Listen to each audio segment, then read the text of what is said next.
So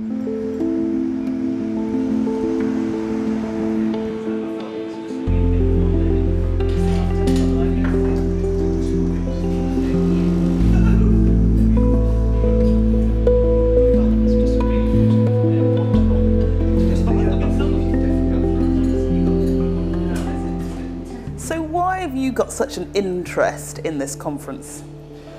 Well, 4 years ago, I was reading about the conference and reading about the fact that the mainstream media tend not to cover it.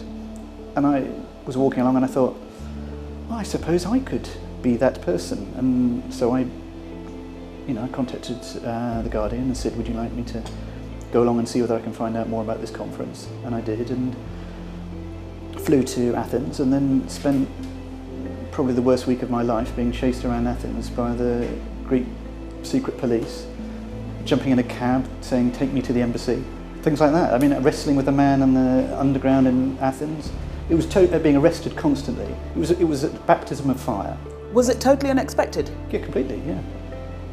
It was a very, very bizarre experience, and I blogged about it on The Guardian, and then in subsequent years hasn't been like that, because in 2009 outside the gates were 10, 12 people, a couple of bloggers, a couple of interested journalists, and last year in just outside Washington in Chantilly there were 900 people. So it's going up like this, and I'm expecting quite a large number of people to be coming along to Watford to see it. So this conference is shrouded in secrecy, has been for decades. Why? It's a good question. I mean, I suspect that this group, which is essentially a high finance, big industry lobby group, has just preferred to operate just outside of media and public attention. I mean, that's been their way they've chosen to operate. But it's the fact that the head of the World Bank is there, the head of the World Trade Organization is there, the head of the European Central Bank, 3 European commissioners, prime ministers, foreign ministers, politicians, elected public officials, public servants. I was going to say, it's an extraordinarily heady mix of people, isn't it? It's an extremely powerful mix, and you sometimes find it getting written off as old farts, or they're just there for a golfing holiday or something, and you're going, no, that's not the case. Are women allowed into this special club at all? Well, they're allowed if they're invited. This special club has been pretty much hosted by Queen Beatrix for the last, many years. So she's been there, the Queen of Spain goes. So you have to be a certain calibre of woman. If you're an EU commissioner, yes, you might get to go. So Nelly Kroes, who's an EU commissioner, she goes, she has gone for the last 8 years. And she speaks a lot about the importance of open government and transparency. And she blogs a lot on her official EU Commissioner's blog, but doesn't seem to mention when she goes to the conference. There's a little gap in her blog, which is a shame, really. It would be nice to hear from her about what goes on there. So what exactly do you know of what goes on? What's decided? What's discussed behind closed doors? Well, the group releases a sort of sketchy agenda as to what was discussed. But unfortunately, this agenda doesn't really amount to very much. It would say on it, for example, China. So, we spent 3 days and we discussed China. So there's a limit to how transparent that is, and I suppose it's better than nothing. But I prefer not to speculate on what they're discussing, because, quite frankly, they don't tell anyone, and the politicians who go abide by Chatham House rules, which is what Rory Stewart, MP, said. We contacted him, and he said, no, I'm sorry, it was private. And I can't speak about it, and it dresses itself up, this conference, as a private event. However, in 2011, when George Osborne went, I contacted the Treasury and said, so George Osborne's here, we've just seen him drive in what capacity is he here? And they said, they gave us a statement, he said he's here, he's in St Moritz in his official capacity as Chancellor of the Exchequer. So he's there for 3 days as Chancellor with a member of Treasury staff. It's not a private event, he's there as Chancellor, and he gives no public statements about it. And if you look at his declaration that covers that from the Treasury, his official declaration of meetings with media executives, for example, and media proprietors, no mention of this meeting.